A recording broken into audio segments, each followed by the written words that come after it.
Hundreds of bay and red laurel trees in John Chesnut Park are dying or are already dead due to a devastating disease that begins with a tiny beetle. It is impressive. You know, some of the littler trees. The disease? Laurel Wilt. Called that because the leaves of the trees wilt or droop, then die, due to a destructive fungal infection.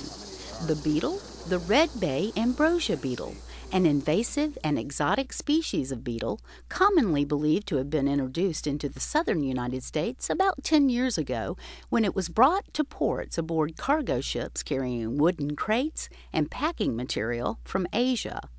The beetle carries a fungus in its mouth that's part of its food production cycle, but when the fungus is introduced into the tree, it infects and disrupts the tree's circulatory system, leading to the tree's starvation for nutrients and water. According to Dr. Steve Harper, Environmental Division Manager with Pinellas County Parks and Conservation Resources, all the bays in the park will be affected. At this point, there's absolutely nothing we can do other than letting the disease run its course.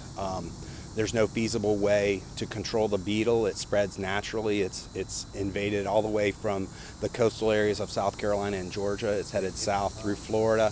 This might be a good place to see it, but this is one of the kind of diagnostic characteristics when you start getting that sawdust at the base of the tree.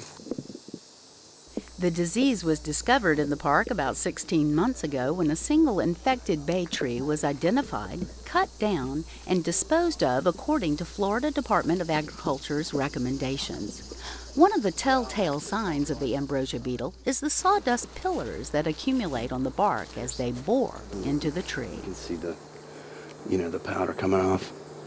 Other species in the laurel family, like avocados and sassafras trees, are also susceptible. We're really concerned about it in South Florida as well because it can impact avocados, which are in the same family of trees. So could have a significant economic impact as well as impact to natural resources here in Pinellas County.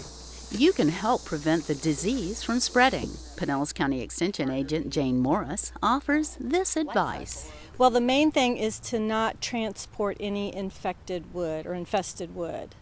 You want to keep it on site. If you do need to dispose of it and you can't dispose of it on site, the closer you can dispose of it, the better.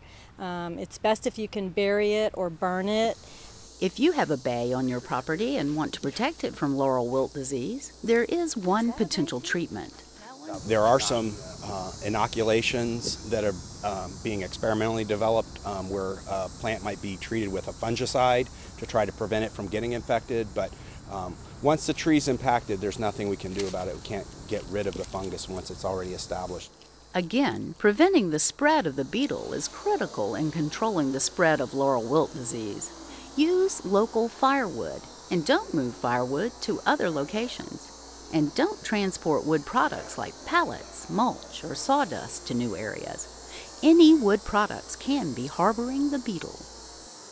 We are going to continue to investigate the natural areas to see if there might be some individual trees that might show some genetic resistance to that. That might contribute to a larger effort to try to restore plants back into impacted areas if we can discover a specific genotype that might be less susceptible to the beetle. But yeah, in terms of the trees that are already infected and in this area as well as other areas in Pasco County and Hillsborough County, there's really nothing we can do at this point. If you'd like more detailed information about laurel wilt disease, its causes, symptoms, and prevention, please visit Pinellas County Extension's website at pinellascounty.org/extension to watch a detailed video produced by the Florida Department of Agriculture, or call Extension's Horticulture Helpline at 727-582-2110. From John Chesnut Park, I'm Libby Bowling, inside Pinellas.